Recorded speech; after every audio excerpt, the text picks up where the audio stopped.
Electro homeopathic materia media के अध्ययन के क्रम में आज हम सेल टिश्यू ग्रुप की औषधि C17 के बारे में पढ़ेंगे। तो C17 में भी आपको कम से कम 6 औषधीय पौधों को मिलाकर बनाई गई है ना। इस औषधीय पौधे के बारे में हमने पहले अलग अलग आपका इसको वीडियो बना दिए हैं, आप लोग उसको ध्यान से देखिए, है ना। जितना ही आप वीडियो में आपको जितना ही आप मतलब कि औषधियों में जो इंग्रेडिएंट्स या जो औषधीय पौधे मिलाए गए हैं उनका अध्ययन विस्तृत रूप में करेंगे तो फिर उस औषधि का सीमा क्षेत्र और भी अधिक हो जाता है और भी कार्य क्षेत्र बढ़ जाता है। उसको हमको विभिन्न तरह की ट्रीटमेंट में इलाज के दौरान में काफ़ी लाभ हमको मिलता है।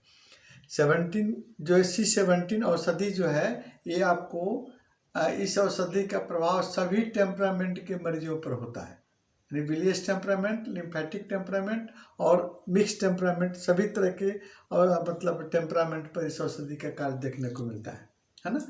आप देखते हैं कि इसका ऑर्गेनिक रिलेशन एक्सक्रीटरी सिस्टम के यानी उत्सर्जन तंत्र के सबसे इम्पोर्टेंट ऑर्गन किडनी है ना।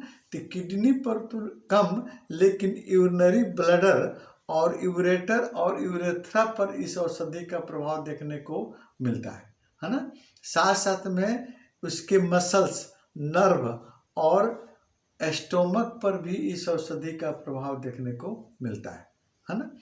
अब देखते हैं इसका एप्लीकेशन कहाँ कहाँ पर हम इस औषधि का प्रयोग कर सकते हैं। तो सबसे पहले हम आपको देखते हैं कि यूरिनरी ब्लडर पे इस औषधि का प्रभाव रहने के चलते है ना, और यूरेथ्रा पर द रिटेंशन ऑफ यूरिन यानी पेशाब के बंद हो जाने पर इसका फर्स्ट डाइल्यूशन में हम आपको ड्राई पिल्स में जल्दी खिलाते हैं तो पेशाब खुलकर आने लगता है ना। इसके अतिरिक्त आपको दर्द के साथ पेशाब हो रहा हो तो वहाँ पर भी इस औषधि का विभिन्न तरह के डाइल्यूशन का हम लोग प्रयोग करते हैं, या बार बार अधिक मात्रा में पेशाब आ रहा हो या यूरिनरी ब्लडर प्रोलैप्स कर गया हो, पैरालिसिस हो गया यूरिनरी ब्लडर का जिसमें आपको पेशाब रुक नहीं पा रहा हो, जैसे बुढ़ारी अवस्था में होता है तो रुक नहीं पा रहा हो, तो वहाँ पर इसके आपको कैंसरेसोस C17 की औषधि का प्रयोग विभिन्न तरह के डाइल्यूशन में प्रयोग करते हैं। इसका अन्य सहायक औषधि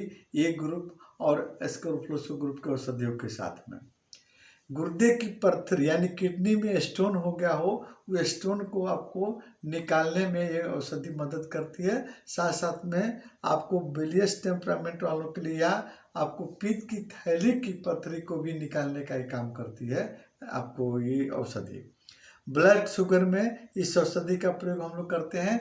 अन्य सहायक औषधियों के साथ में हार्ड कंस्टिपेशन है ना, कब्जियत, जीर्ण कब्जियत जो बहुत दिनों से आ रहा हो उसमें आपको C17 का प्रयोग भर ग्रुप की औषधि वाई के साथ में और अन्य सहायक औषधियों के साथ में इसका प्रयोग करते हैं, काफ़ी लाभ मिलता है।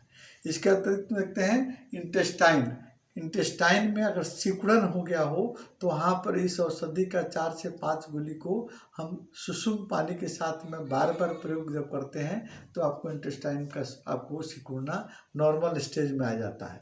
इसके अतिरिक्त में बच्चा जो बिछावन पर पेशाब कर रहा हो किस कारण से, अगर यूरिनरी ब्लडर की में डिफेक्टिव होने के चलते अगर बच्चा बिछावन पर पेशाब बार बार कर रहा है तो वहाँ पर आपको C17 का प्रयोग हम लोग अन्य सहायक औषधि के साथ में करते हैं।